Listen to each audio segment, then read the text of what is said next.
I think the biggest myth that I'm seeing right now, Devin, is that the latter generations, Gen Y, Gen Z, are just lazy. They don't want to work. They don't want to work hard. I hear it all the time. It's in the media. We have quiet quitting. I mean, I hear it all the time. And to be fair, it's often true, but it's often not true. And here's where I think that myth is wrong. I think we, as the Gen X and Boomer leadership, simply don't know how to lead this generation well. We're trying to lead them as though they are us, and they have a different framework. They want more connection. They want better work-life balance. They want more free time. They're not the grinders that my generation, the generation that came before us, is. And I think some of that is good.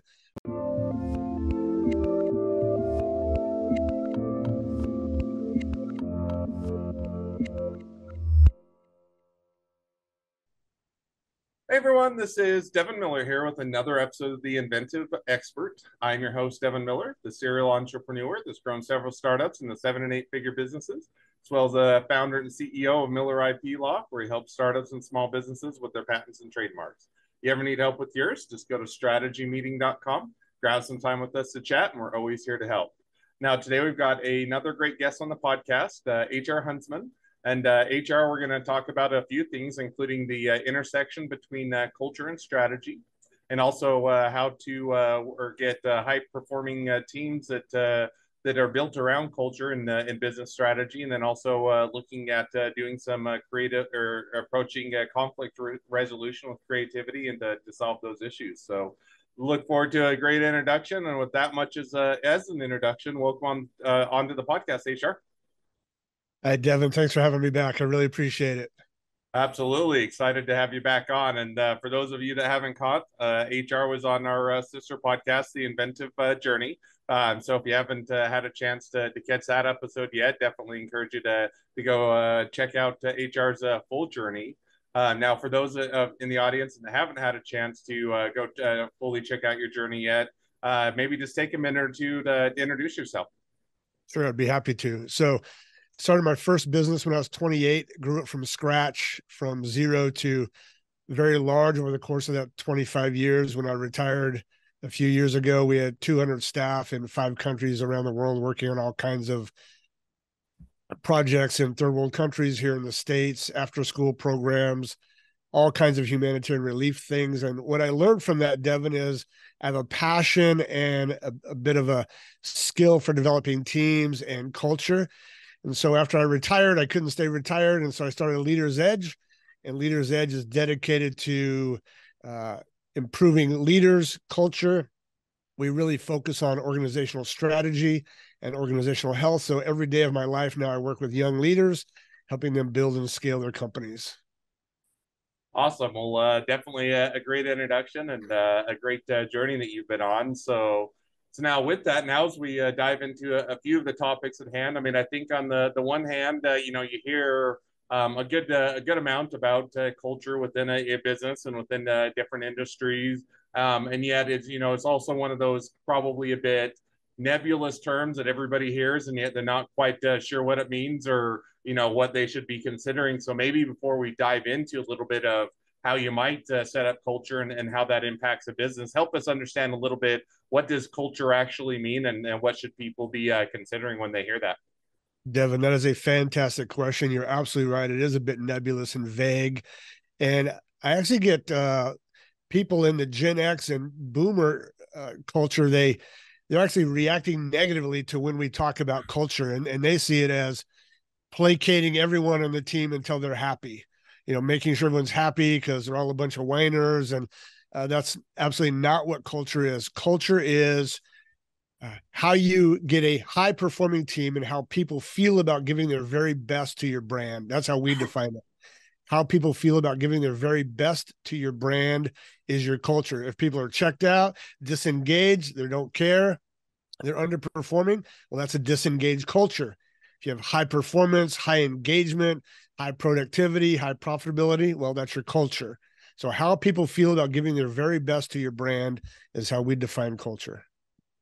So now, there is probably that, for right or wrong, there that preconception that what it is that you have to give everybody, beanbag chairs. You have to give everybody a work from home. You have to, and I'm maybe some of it is, but you have to give everybody free lunches. You have to give everybody a 20-hour work week, and you have to give them all sorts of benefits. And it sounds like why that may be some cultures that may be optimal for that business. That's not necessarily what it is for across all businesses, across all companies, and it should be a bit more tailored and specific to each company in order to maximize engagement, in order to maximize efficiency and for productivity. Is that a fair summary? Yeah, that's a fair summary. That placating idea is not only false, it's detrimental. That's not what I experience. People aren't saying, give me everything that I want. I mean, there are those people, of course, but that's not what culture is. And you're right, that is the pushback. Like, I have to have the beanbag chairs in the break room and everything you described. Absolutely not. The way we define and teach high performing cultures is very different than that. So now, kind of diving into it a bit. So it's probably as the old attorney, it depends is the standard answer. But if you were to go to some of the different businesses or verticals, or as you were to go and approach maybe a new startup or a small business that's trying to just define their culture and figure out what that even means, they're just trying to figure out what the business is.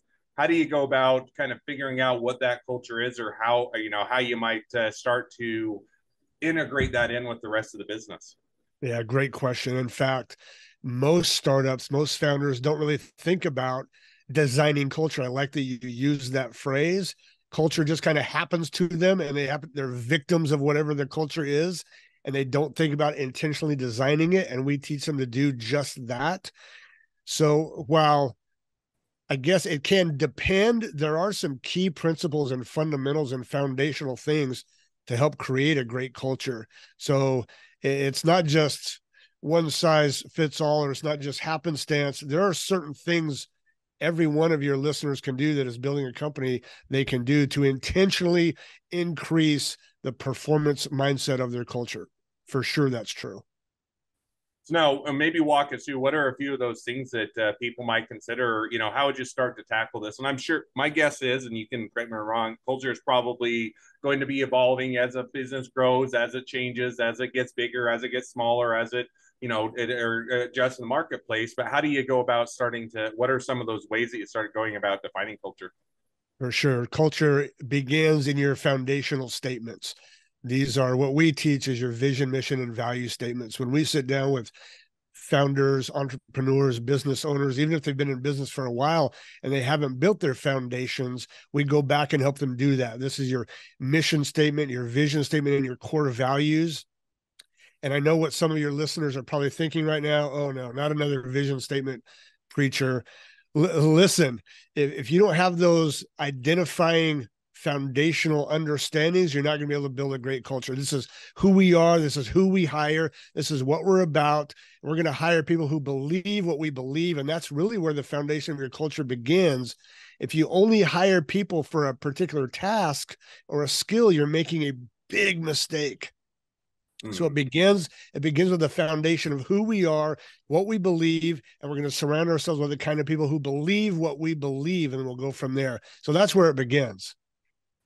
Now it begins, and so okay, and it is, there is always, and I'm sure that there's that kind of that voting in the background, so to speak, of another mission statement, Yeah. one thing that we'll sit down, we'll hammer it out, we'll stick it on the wall and never look at it again, which is oftentimes what a business does, right? And so how Facts. do you Fact. actually go about, so you define kind of what the business is, or kind of what that what you envision. I think it's helpful, especially as a startup and small business, because you'll get pushed and pulled by the marketplace as the business evolves and that. And if sometimes you'll get owners of businesses and startups and small businesses that the business will evolve to a point where they aren't enjoying it, or it's not what they envisioned or not what they want to do anymore, just because they didn't have that in place or have that direction. But how do you go where, after you define what your vision is, or that kind of that mission is of the business, or what that culture is, how do you go about actually not just sticking it on the wall and forgetting about it, but building a culture around it?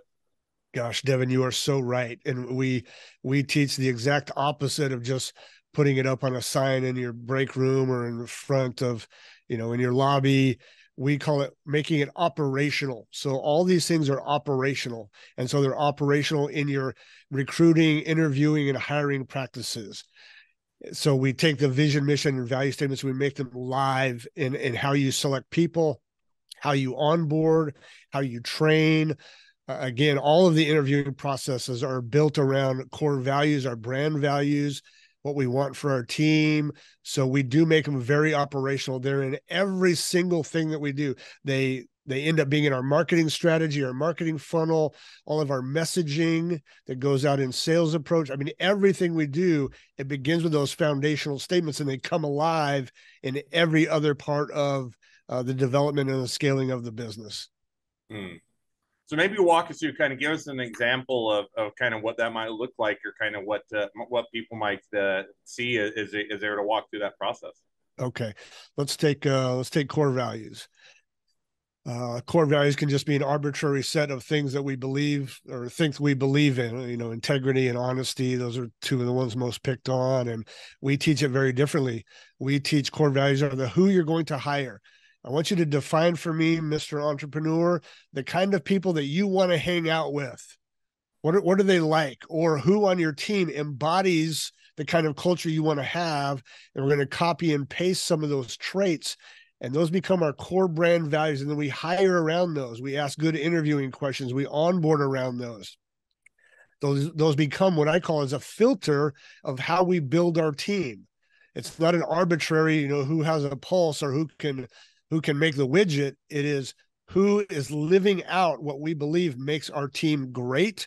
And then we hire around those very same things. We train around those things. We fire around those things. We bonus and promote around those ideals. So they're not just a document on a wall. They become a living way of how we build our team. And that's the foundation of culture. Now, many other things are going to happen after that, but that's how you begin to build that team.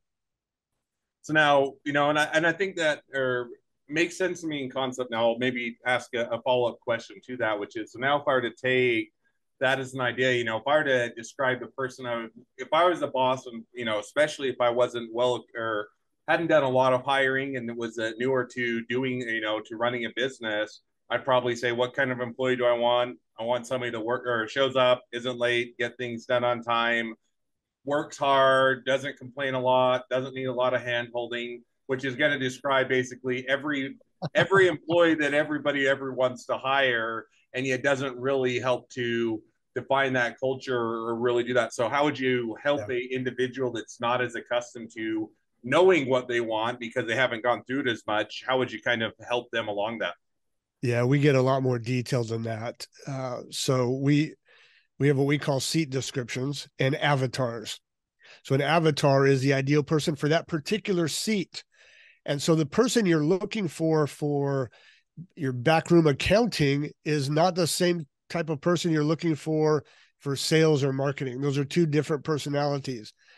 So some of those ideals that you said may apply across, your entire team, but some of them won't. And so to get really specific about the person that's going to fit in that seat, so a real clear idea of the requirements of that seat, the kind of person we want in that seat, creating an avatar for that ideal team player is really important to us. So we get a lot more detailed than as you humorously described, this hardworking, person that just shows up, they're a great team player, blah, blah, blah, blah, blah.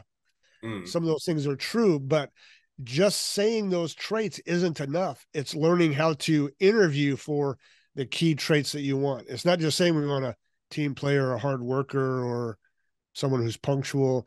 It's learning how to interview for that person and find the person who's actually living those traits out. That's what's key here, Devin. No, I think that certainly makes sense. Now, talk us a little bit about strategy. So let's say, I start to define that culture. I start to hire those people. Now, you could have cultures just, hey, we wanted this to be a fun place to work, or we want it to be the word that's always thrown around is family, which I think is better to describe you're a team than you are a family, because Agreed. family you're never going to get rid of. Team members come and go as the opportunity arises, but you build that team around it. Now, where is that intersection between kind of business strategy and building culture? How do those two kind of coincide? Sure. You have to have both. We do believe that culture precedes strategy. The famous Drucker line, culture eats strategy for breakfast every day. We believe that to be true. However, both are incredibly important. And what we found is the research shows that less than 70% of companies spend more than an hour a month on strategy. So taking this team now that we're developing, and we haven't even talked about the power of inquiry and curiosity and creative conflict, and using those concepts of building this cohesive collaborative team. Now we can begin to focus on business strategy, and that begins with really good dialogue around where we're going, let's say for 2024. So we have our basic business strategy laid out, and we have good, heated, creative conflict discussions around our value proposition, our marketing messaging, our ideal client that we want to bring on board, pricing structures. How are we going to face inflation at 18% or more? How does that affect our business? What are the challenges? Who's moved in the neighborhood? All those conversations have to happen with this developing team. So value proposition, and then your entire value chain is all part of these heated discussions with this amazing culture that now we've hypothetically built. So now you build that out. Now walk us through a little bit, because I mean it sounds like in a good way, and not bad. It's an investment. In other words, you should be talking about strategy on a weekly basis, or and ongoing. You should be probably checking your culture and making sure that you're hiring and the people you're keeping on board are fitting that culture. Now, what are some of the kind of, and you started to touch on it, but the rewards or the reasons why businesses should probably put a greater amount of time and effort into it than they often do? What is kind of that motivation? Yeah, you've hit on it really well. Most companies don't is the problem. They begin making their widgets. They think they have a pretty good product, and they just get so wrapped up doing the day-to-day business. They do not take any time to look at the horizon, to look at the opportunities, to look at the challenges, who's going to derail them, what's changing in technology or the economy. They don't take the time to do that. So the first key is to make space in your calendar to have these discussions around true business strategy. And we're not just talking about your annual plan. We're talking about true business strategy, five steps of looking at who we're serving, what are the challenges they are facing, how do we meet those challenges, what separates us from our competitors, how do we deliver the product or service. Having those regular conversations is what the great companies do, and the average company does not have those conversations. So it begins with having the conversation. So now, if you're to, so let's say you're to take as a, or pick whatever industry or whatever business you want to take at random, or pick one of those. Walk us through, if you're to say, okay, give us a little bit of a, and I get it's consolidating a much longer amount of work into a few minutes, but walk us through, if you're to sit down and say, hey, here's the top 2 or 3 things that you should start working on in order to either define your culture, to fix your culture, to improve it, or otherwise, make progress on it. What would those few initial takeaways be, or what would people think of that they should start getting to work on? Okay, if I may, I'll just tell a story then that may highlight this. Sure. So 2 weeks ago, I'm with one of our clients, is a large heating and cooling company here in Washington State, and we had helped them triple their revenue in the last 3 years. But this year, they'd hit a plateau because of inflation in the labor market and blah, blah, blah. They were stuck. In fact, they had gone backwards in sales. And so they called us in and said, H, we need help. We can't figure this out. Sales have stagnated in the summer, which is their most productive time. They should be blowing the doors off stuff. So we got together in a restaurant. We had their entire team there of 25 people of their sales and marketing team. And for 4 hours, we went through their entire marketing funnel from top to bottom, right until operations began. So everything, their avatar, who they're looking at, clients, how they got them. And so what we learned to do is they have 2 major funnels coming in. They have referrals, and then they have cold calls from their website, SEO, social media, etc. And as we interrogated our way down that funnel, all kinds of people were chiming in. This is going on, and we see this. We're having these conversations. And what we discovered is that about 2/3 of the way down the funnel, they were having the same sales conversation with the referral potential clients as the cold call potential clients. And we discovered there's a flaw there. And the flaw is the referral clients come with advocacy built in from whomever referred them. The cold clients had no advocacy, so they didn't have trust. And that was the key discovery. The trust wasn't built in. So we went back to the top of the funnel and built in advocacy everywhere we possibly could throughout the funnel. So we had testimonials and videos and email follow-ups. And so that right there shows the culture of having these kinds of conversations and the intersection where it meets with strategy.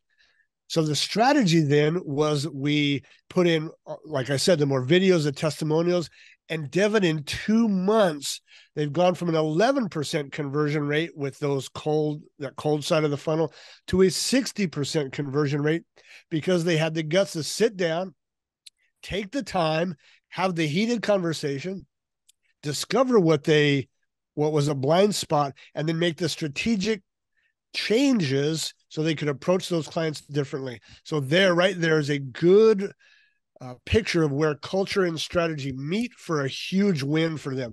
And for them, that's a 6 to 7 figure win by the end of the year.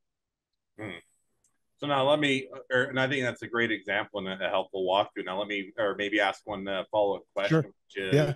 One of the things I think that people sometimes struggle with when they're working on or maybe defining culture, or if they haven't done a good job, they're redefining culture, otherwise getting it in place and working on it. Sometimes people that don't fit with the culture of that they want to have, and sometimes that's no fault of their own. It's, hey, we want to shift it, and then the question becomes is, hey, do we try and adjust and these are a lot of times where it comes up is, hey, if they're low performer, terrible employees, we're just going to let them go because they're not a good fit. But if they're high performing, good employees, but they don't fit the culture, should we try and work with them to help them fit the culture that we're wanting? Or do you, as great of employee as they might be, if they don't fit the culture, they should move on and you should move on because it's just simply more important to have that culture in place than to have any one given individual. Does that make sense? It makes a lot of sense. I'll use that same illustration. So what we discovered in that process of where that good collaborative, cohesive, high-performing culture met that strategy piece in that session, we discovered that the sales manager had a much lower proactive passion than what was necessary for the sales that needed to happen. Great guy, beloved by the team, funny, supportive of the vision, mission, and values, but his proactivity in really pushing the salespeople to meet their metrics was low. So here's a good tension for us to consider. When we think of culture, we often think of how well does this person get along with the team? Well, his name's Joe. He gets along great with the team. But his own drive was lower than what is necessary for that position. So we're looking for a new place for him on the team because he does fit the cohesive side of the culture well, but not the performance side of the culture well. So finding a way to either help him ramp up his proactivity in leading the sales team or reduce his role to simply that of a salesperson. And those are tough conversations, but they come out of those heated, cohesive, collaborative environments where we discover this isn't quite working. Great guy, I love him to death, but he may not be the best person to drive that sales team. No, that makes sense. And that is always a hard one because you can like the guy, they can be, good from a personality standpoint, they can be a good fit, and yet it doesn't necessarily mean that it's going to fit what you're trying to build or the business and the culture and the strategy that goes along with that. So that's exactly right. Well, we're already reaching towards the end of the podcast, and feels like we just barely got started with the conversation. Started. So we'll have to have you back and maybe on one of our sister podcasts and continue the conversation. But at least for this episode, I always like to wrap up each episode with one question. So we're going to jump to that now, which is Sure. within your industry, what is the biggest myth and why is it wrong? Oh, that's a great question. I think the biggest myth that I'm seeing right now, Devin, is that the latter generations, Gen Y, Gen Z, are just lazy. They don't want to work. They don't want to work hard. I hear it all the time. It's in the media. We have quiet quitting. I mean, I hear it all the time. And to be fair, it's often true, but it's often not true. And here's where I think that myth is wrong. I think we, as the Gen X and Boomer leadership, simply don't know how to lead this generation well. We're trying to lead them as though they are us, Hmm. and they have a different framework. They want more connection. They want better work-life balance. They want more free time. They're not the grinders that my generation, the generation that came before us, is. And I think some of that is good. I mean, I burned out at age 45 because I didn't have good boundaries and a good work-life balance. So I think it's a myth that they don't want to work and don't want to work hard. I think our leadership is often failing them because we're not leading them in a way that brings out their very best. And the leaders that are winning are the leaders that are asking them really good questions, listening to them, and figuring out how to lead them well. The companies that are losing are not asking them really good questions. They're simply leading them like they led their own generations, and they are getting left behind. No, I think that's definitely a myth, a prevalent myth out there, but a great one to dispel. So awesome. Well, with that, now as we wrap up the episode, if people want to reach out to you, they want to be a customer, they want to be a client, they want to be an employee, they want to be an investor, they want to be your next best friend, any or all of the above, what's the best way to reach out to you, contact you, find out more? Yeah, a couple easy ways. Look me up on LinkedIn, HR Huntsman, Leader's Edge. You can find me there, or just email me, hr@yourleadersedge.com, and I'd be happy to chat with them. Awesome. Well, I definitely encourage people to reach out, support a great business, and if nothing else, make a new best friend. So, with that, thank you again, HR, for coming on the podcast. It's been a fun. It's been a pleasure. Now, for all of your listeners that are out there, if you can help us share this expertise with even more startups and small businesses out there, just go ahead and click share, subscribe, leave us a review. Really helps us helps us to help even more startups and small businesses along their journey to success. And on that note, if you ever need help along your journey with patents or trademarks or anything else for your startup, your small business, just go to strategymeeting.com, grab some time with us to chat, and we're always here to help. Well, thank you again, HR, for coming on the podcast, and wish the next leg of your journey even better than the last. Always a pleasure, Devin. Thanks for having me again. I appreciate it, my friend.